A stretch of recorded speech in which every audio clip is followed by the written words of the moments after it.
friends, welcome to our YouTube channel. Today we will be talking about the most disturbing phenomenon which has taken place in Manipur. We know that in Manipur the violence has been going on, the communal violence, which is also being labelled as the violence between Meiteis and Kukis. Primarily it is anti-Kuki violence which has dominated the scene. The violence started on 3rd May, and on 4th May an event occurred which is shameful to the rulers who are supposed to keep law and order. It is very disturbing to all of us as to what we witnessed, as to what level our culture, our values have fallen down vis-a-vis the women. We claim that ours is a civilization and culture where women are respected, and what we witnessed that on 4th May, right under the nose of this government, the mob took 3 women from the custody of police watching helplessly, and they paraded them naked. One of these women, 20-year-old girl, was raped, gang raped, and the video of that was also shot. Now that video has come to light 2 days ago, and since then a lot of discussion is going on that.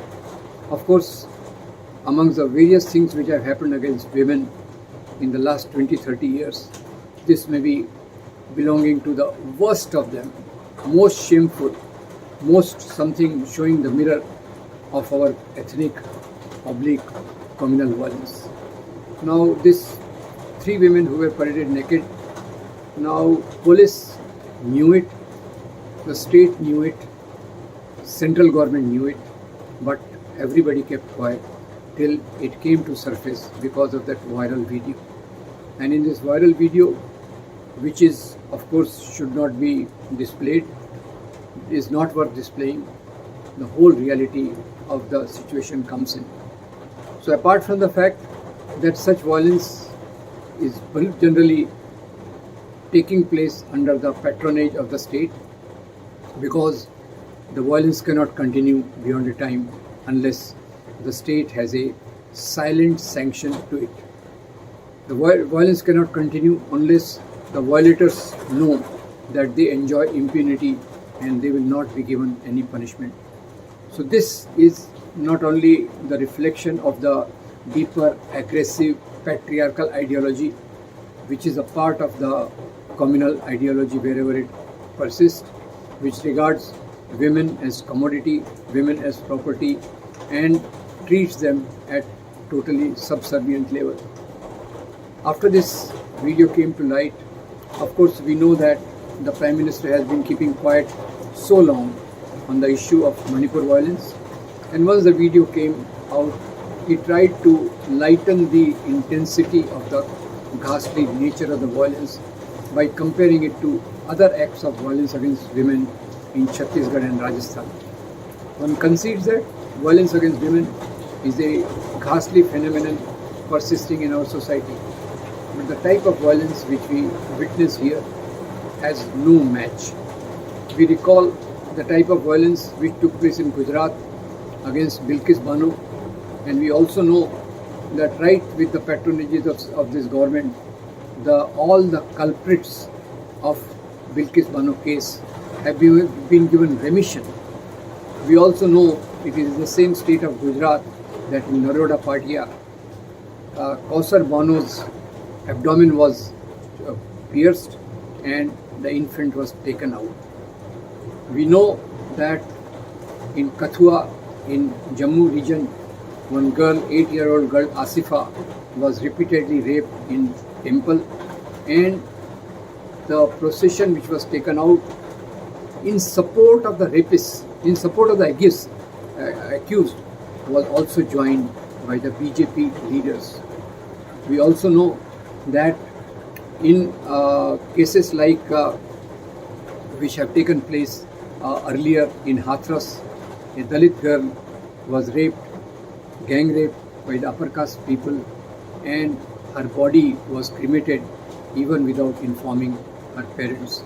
We also know that in Hathras, Kuldeep Sengar, what type of atrocities he wrought against the women and how he has been meted with a lighter punishment.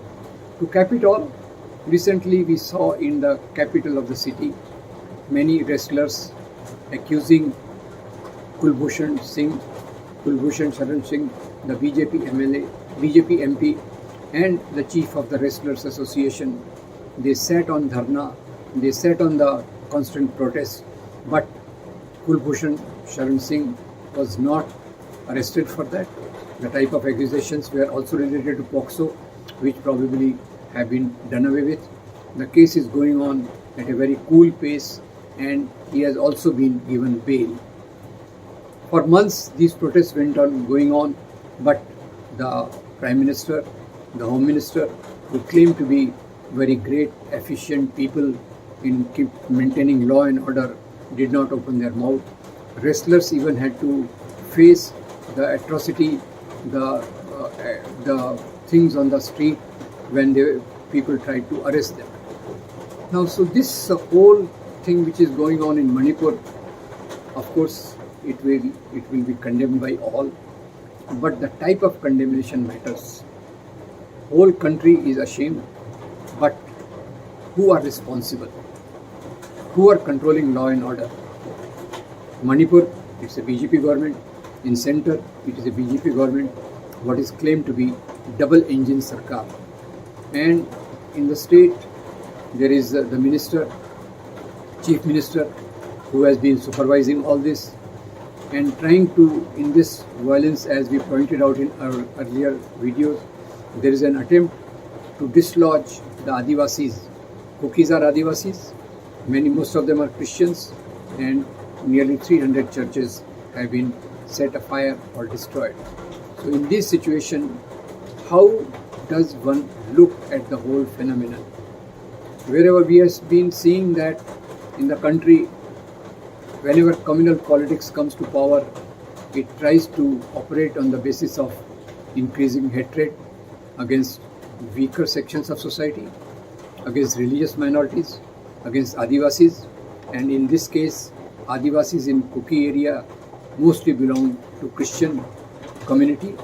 So this communal politics in India, it mainly banks upon the ideology where the religious minorities are demonized, as Kukis are being demonized in Northeast by calling them infiltrators, foreigners, opium growers, etc. And Meiteis claiming that they are deprived of the scheduled tribe status, which it will depend whether they should be categorized in scheduled tribe status or not. But in Manipur, most of the facilities rest with the Meitei community, who is broadly Vaishnavite Hindu, and in that we can understand what is the logic of this type of a deepening divide between Meiteis and Kukis, and Kukis are on the receiving end of this whole phenomenon.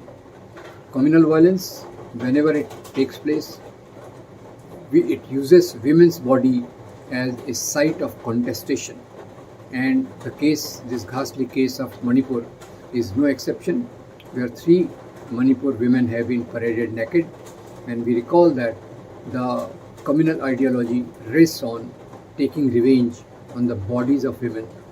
Just one incident I will remind my friends, that the major ideologue of sectarian nationalism, Hindu nationalism, religious nationalism in India, Vinayak Damodar Savarkar, in one of his books, reprimands Chhatrapati Shivaji Maharaj for what? Chhatrapati Shivaji Maharaj, he returned one of the girls to her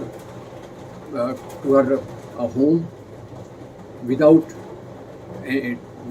abusing her, and Savarkar criticizes Shivaji as to why he let her go. It was a good chance to take revenge, and that ideology is the one which is the ruling ideology of communal forces in the country. We hope that we try to do away with the patriarchal notions we try to do away with the communal thinking which is prevalent in society, and we try to restore the dignity of the people as much as possible. That is where we can come to some sanity. This is very reprehensible act. We all must condemn it. We are all ashamed of it.